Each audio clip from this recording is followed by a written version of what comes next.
Assalamualaikum, semangat pagi, salam sejahtera bagi kita semuanya. Perkenalkan, nama saya Muhammad Basir, asli dari Kota Medan.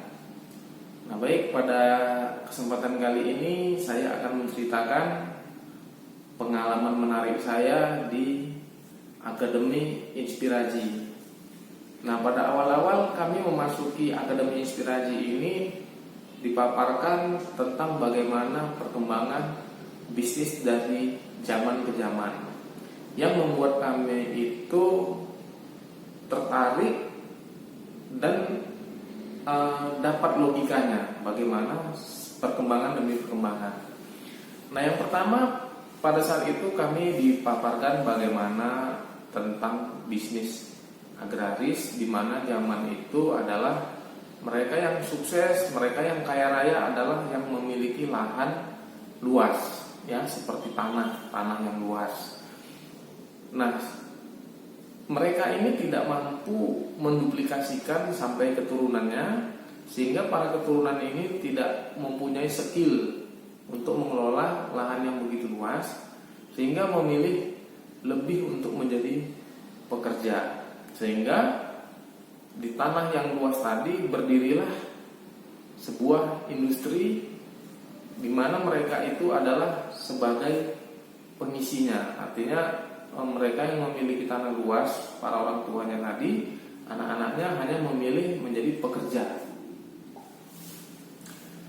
Nah, untuk memenuhi persyaratan di dalam dunia kerja tersebut, mereka harus melalui proses pendidikan sehingga mendapat gelar insinyur. Nah pada zaman tersebutlah para insinyur itu dikatakan orang-orang yang paling sukses di era zaman industri. Nah semakin kemari bergeser, orang yang paling sukses adalah mereka yang mampu menguasai informasi dan teknologi. Sehingga apa? Mereka bisa mengelola informasi menjadi teknologi atau teknologi menjadi sebuah informasi. Nah mereka ini bisa mendapatkan sesuatu yang lebih dari informasi dan teknologi. Nah kalau kita lihat perkembangan dari zaman ke zaman, bahkan sampai zaman para nabi dulu, bisnis yang tidak pernah habis bahkan punah adalah bisnis sembako, prostitusi, dan kesehatan, ya. Dan kebetulan kami di Akademi Inspiraji ini sudah disiapkan produk berupa produk-produk kesehatan dan bisa dipasarkan melalui online. Nah inilah yang membuat kami lebih tertarik. Kalau kita lihat model daripada dagang, ya, sekarang ini bisa kita paparkan bagaimana sistem dagang dari zaman ke zaman. Ada yang sifatnya tradisional, ada yang modern, ada yang memiliki franchise, dan ada yang online. Nah artinya apa? Setiap perubahan demi perubahan ini ada pihak-pihak yang memang tidak siap, sehingga apa? Terkesan usahanya itu seperti gulung tikar, bahkan seperti jalan di tempat. Nah kita di Akademi Inspiraji ini dipaparkan bagaimana cara berbisnis secara online, mengelola bisnis secara online. Nah inilah yang membuat kami lebih tertarik. Nah artinya semakin kami perdalam di Akademi Inspiraji ini, kami mendapatkan referensi daripada buku-buku yang memang itu buku berkaitan dengan bisnis.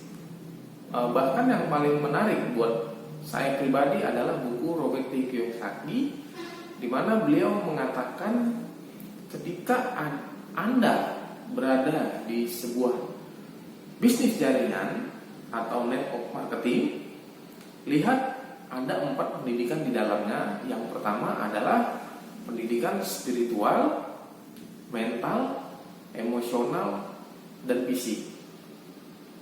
Beruntungnya kami di Akademi Inspiraji sudah memiliki 4 pendidikan tersebut. Bahkan di saat kami bertemu dengan Presiden PT Keling Indonesia, beliau pernah menyatakan bahwasanya bisnis yang ada unsur ketuhanannya, ya. Yang kedua, keluarga, pekerjaan, dan bisnis digital network marketing. Nah, beliau memaparkan itu semua, membuat suatu pengertian kepada kami, sehingga kami itu lebih mengutamakan ketuhanan, keluarga, dan pekerjaan. Selanjutnya bisnis digital network marketing. Dan di sini kita memang disadarkan ya, agar supaya kita tetap mengutamakan Tuhan, keluarga, pekerjaan, dan bisnis digital network marketing. Nah, biar supaya kita tidak salah dalam mengambil keputusan, sehingga banyak di luar sana orang yang mengalami kegagalan, menganggap sebuah usaha ini adalah seperti kendala bagi kelangsungan hidupnya. Nah, artinya kami menyadari mereka ini salah dalam menjalankan konsep. Buat Anda yang kepingin bergabung di Akademi Inspiraji, tidak ada salahnya kita memahami 4 tahap tersebut, agar supaya kita tidak tumpang tindih dalam menjalankan usaha kita. Karena apa? Ada tatanan yang memang harus kita taati, dan itu tidak boleh kita langgar, sehingga bisnis kita lancar, ketuhanan kita pun lancar, di keluarga pun kita juga lancar, dan kita semakin sejahtera. Baik, terima kasih kepada teman-teman semuanya. Hanya inilah yang bisa kami sampaikan. Assalamualaikum warahmatullahi wabarakatuh. Sukses buat kita semuanya.